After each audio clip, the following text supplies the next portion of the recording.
देवळा तालुक्यात खळबळ, कौटुंबिक वादातून मेहुणीचा चाकूने खून, आरोपी ताब्यात। पोलीस स्टेशन देवळा हद्दीतील भौर फाटा येथे कौटुंबिक वादातून एका महिलेचा चाकूने भोसकून खून करण्यात आल्याची धक्कादायक घटना घडली आहे।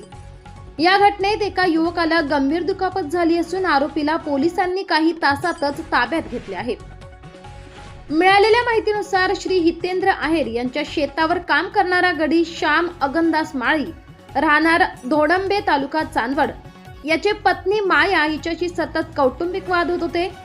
त्यामुळे माया ही 2-3 दिवसांपूर्वी माहेरी बेघर वस्ती, तालुका निफाड येथे निघून गेली होती। आज माया हिची समजूत काढण्यासाठी तिची आई, भाऊ सोनू कराटे, लहान बहीण छाया ज्ञानेश्वर जाधव व तिचा पती ज्ञानेश्वर जाधव हे सर्वजण भौर फाटा येथे आले होते।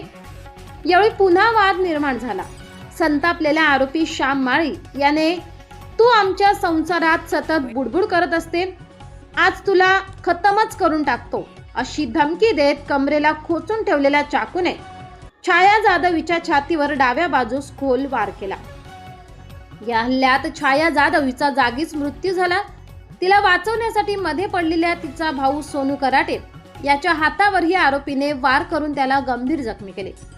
घटना घडल्यानंतर आरोपी घटनास्थळावरून फरार झाला होता। माहिती मिळताच देवळा पोलीस फॉरेन्सिक टीमसह घटनास्थळी दाखल झाले।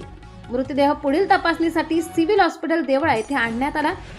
दरम्यान खामखेडा येथून आरोपी श्याम माळी याला पोलिसांनी ताब्यात घेतले असून या कारवाईत खामखेडा लोकनियुक्त सरपंच वैभव पवार व त्यांच्या सहकाऱ्यांनी मदत केली।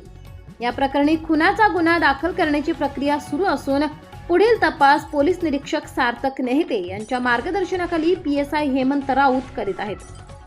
सध्या घटनेबाबत प्राथमिक माहिती देण्यात आली असून गुन्हा दाखल झाल्यानंतर अधिकृत पत्रक तात्काळ देण्यात येईल, त्या दृष्टीने आवश्यक दक्षता पोलीस प्रशासनाकडून घेण्यात येत आहे। S9 TV न्यूज साठी शरद पवार, चिंचवे।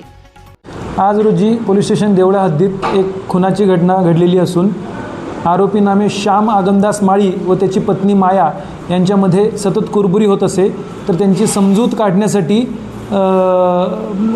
यातील मयत म्हणजे आरोपीच्या पत्नीची बहीण छाया ज्ञानेश्वर जाधव ही आईवडिलांसह आज भौर फाटा येथे आली असता मयत व आरोपी यांच्यामध्ये वाद होऊन आरोपीने त्याच्या कमरेला खोचलेल्या चाकूने मयताच्या छातीवर वार करून तिचा खून केलेला आहे आणि तिचा भाऊ नामे सोनू याला गंभीर जखमी केलेले आहे।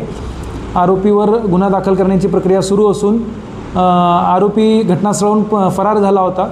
त्याला पोलीस स्टेशन देवळा हद्दीतील खामखेडा येथील लोकनियुक्त सरपंच श्री वैभव पवार आणि त्यांच्या सहकाऱ्यांच्या मदतीने आम्ही खामखेडा येथून ताब्यात घेतलेले आहे। गुन्हा दाखल करण्याची प्रक्रिया सुरू आहे। आपल्या चॅनलला नक्की सबस्क्राइब करा, बेल आयकॉन दाबायला विसरू नका।